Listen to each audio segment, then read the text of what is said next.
Indian history में बहुत से मैथमेटिशियंस हुए हैं जिन्होंने मैथमेटिक्स की फील्ड में बहुत सारे कॉन्ट्रीब्यूशंस दिए हैं। उन्हीं में से एक थे श्रीनिवास रामानुजन। रामानुजन को मैथ्स को लेके जो समझ थी वो इतनी अमेजिंग थी कि लोग उन्हें देख के हैरान रह जाते थे। आगे जाके रॉबर्ट कैनिजल ने 1991 में रामानुजन की लाइफ पर एक बायोग्राफी लिखी जिसका टाइटल था the man who knew infinity, a life of genius Ramanujan. इसके ऊपर 2015 में एक मूवी भी बनी, the man who knew infinity. इस वीडियो का पर्पज़ है रामानुजन से और रामानुजन के काम से आपको रूबरू कराना। तो चलिए शुरू से शुरू करते हैं। श्रीनिवास रामानुजन का जन्म 22 दिसंबर 1887 को मद्रास यानी आज के टाइम के तमिलनाडु के इरोडे नाम के एक शहर में हुआ था। श्रीनिवास ब्राह्मण फैमिली से बिलोंग करते थे और ये बहुत ज़्यादा धार्मिक परंपराओं को मानने वाले इंसान थे। इनके पिताजी के श्रीनिवास अयंगर साड़ी की एक दुकान में क्लर्क थे और इनकी माताजी कोमल ताम्मल एक हाउसवाइफ थी जो कि घर पर ही धार्मिक कार्यों को करती थी। रामानुजन जब 1 साल के थे तब इनकी फैमिली किसी दूसरे शहर में शिफ्ट हो गई थी जिसका नाम था कुंभकोणम। रामानुजन को बचपन से ही गिनती और संख्याओं का बहुत शौक था। छोटी सी उम्र में ही वे अर्थमेटिक के क्वेश्चंस को सॉल्व करने लगे थे और जब वे 10 साल के हुए तब उन्होंने अपनी प्राइमरी एजुकेशन को कंप्लीट कर लिया था। 15 साल की उम्र में ही रामानुजन ने बिना किसी टीचर के खुद से पढ़ने की जर्नी को स्टार्ट किया जब उन्हें जीएस कैर की एक मैथमेटिक्स की बुक मिली जिसका नाम था a synopsis of elementary results pure and applied mathematics. इस किताब में रामानुजन को 5000 से ज़्यादा थ्योरम्स मिली जो बिना किसी एक्सप्लेनेशन के दी गई थी। रामानुजन ने न सिर्फ थ्योरम्स को समझा बल्कि उनके प्रूफ्स भी खुद ही बना दिए। आप भी ये सोच रहे होंगे कि जिस उम्र में बच्चे 10th और 12th की नॉर्मल मैथ्स को समझने में दिक्कत महसूस करते हैं उस उम्र में रामानुजन ने मैथमेटिक्स की कॉम्प्लेक्स थ्योरम्स को प्रूफ कर दिया था। ये बात सच में ही आम नहीं थी। इसके बाद रामानुजन का इंटरेस्ट मैथमेटिक्स में और भी ज़्यादा बढ़ गया और वो इतना ज़्यादा बढ़ गया कि रामानुजन मैथ्स के अलावा और किसी सब्जेक्ट पर ध्यान ही नहीं देते थे। जब उनकी फॉर्मल एजुकेशन चालू हुई तब उनकी मैथ्स की स्किल्स को देखकर 1903 में यूनिवर्सिटी ऑफ मद्रास ने उनको स्कॉलरशिप भी देनी शुरू की जिसे उन्होंने अगले साल ही खो दिया क्योंकि रामानुजन का मैथ्स पर इतना एक्सक्लूसिव फोकस था कि उन्होंने और किसी सब्जेक्ट को पढ़ना भी जरूरी नहीं समझा जिससे कि वे फेल हो गए और उनकी फॉर्मल एजुकेशन भी रुक गई। ईयर 1909 में रामानुजन की शादी जानकी अम्मल नाम की एक लड़की से करा दी जाती है। रामानुजन की फैमिली बहुत गरीब थी और फाइनेंशियली बहुत स्ट्रगल कर रही थी। हालांकि रामानुजन जगह जगह जॉब की तलाश कर रहे थे लेकिन क्योंकि उनके पास कोई फॉर्मल एजुकेशन नहीं थी इस वजह से उन्हें किसी भी तरह की जॉब नहीं मिल पा रही थी। ये सारी चीज़ें एक तरफ चल रही थी लेकिन फिर भी रामानुजन मैथ्स का साथ नहीं छोड़ रहे थे। वे नोट्स भरते गए और अपनी नई नई थ्योरम्स को लिखते रहे। हालांकि अपनी गरीबी के चलते उन्हें कई बार पेपर और इंक के लिए भी स्ट्रगल करना पड़ा था।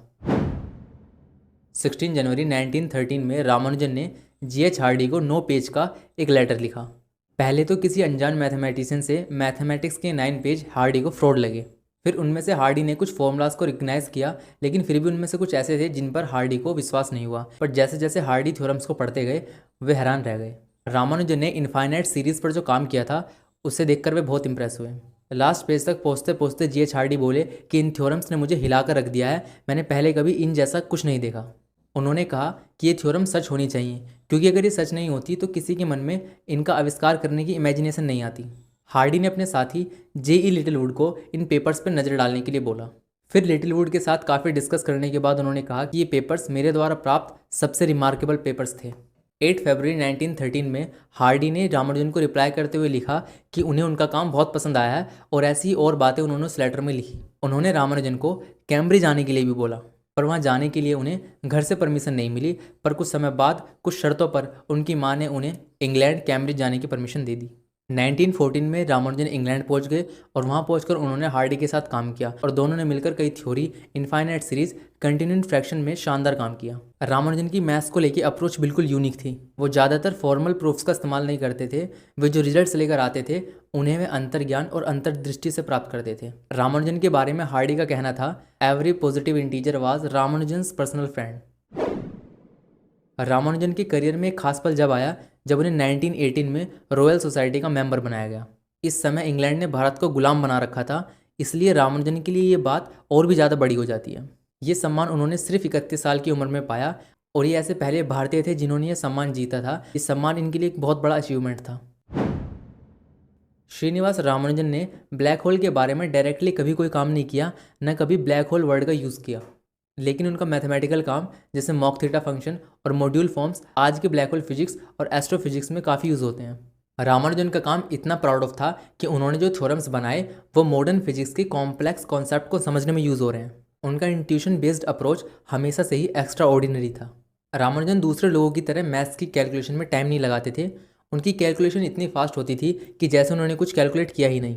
तो क्वेश्चन खत्म होते साथ ही उसका जवाब देना शुरू कर देते थे, और कई बार वे सवाल खत्म होने का भी वेट नहीं करते थे, उससे पहले ही जवाब देना शुरू कर देते थे। रामानुजन का मानना था कि उनके सपने में देवी आकर उन्हें कॉम्प्लेक्स मैथमेटिकल आइडियाज़ बताती थी। अपनी सारी मैथमेटिकल्स इंसाइट का रीज़न वो अपने कुल की देवी नामगिरी थैयार को मानते थे। ये विश्वास उनके जीवन का एक महत्वपूर्ण हिस्सा था। 1917 में रामानुजन इंग्लैंड में बीमार पड़ गए थे।